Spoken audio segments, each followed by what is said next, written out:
આપતા કોંગ્રેસ નેતાઓ આ વાતનો વિરોધ કરી રહ્યા છે। ગાંધીનગર ગિફ્ટ સિટીમાં દારૂની છૂટ મામલે સંતોએ પણ નિવેદન આપ્યું છે। સંતોની દ્રષ્ટિએ નિર્ણય અયોગ્ય છે। ઋષિ ભારતી બાપુએ કહ્યું છે આ નિર્ણય બિલકુલ અયોગ્ય છે। નિર્ણયના કારણે આધ્યાત્મિકતાનું સ્તર નીચું જશે તેવું કહ્યું છે।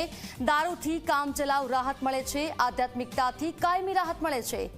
જેમને દારૂ પીવો છે તે યેનકેન પ્રકારે પીવે જ છે।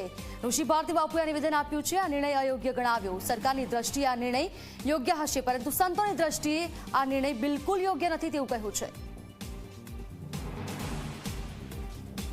જો સંતોની દ્રષ્ટિએ તો આ નિર્ણય અયોગ્ય જ કહેવાય।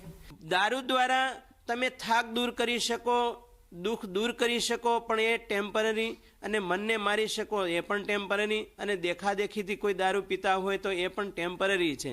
અને પરમેનન્ટ આનંદ પ્રાપ્ત કરવો હોય તો કૃષ્ણ એમ કહે છે કે આગમા પાયનો નિત્યાહ તામ તિતિક્ષસ્વ ભારત, કે બાહ્ય જગતના જેટલા કાંઈ પ્રસાધનો છે સુખ પ્રાપ્ત કરવાના એ હંમેશા ટેમ્પરરી છે।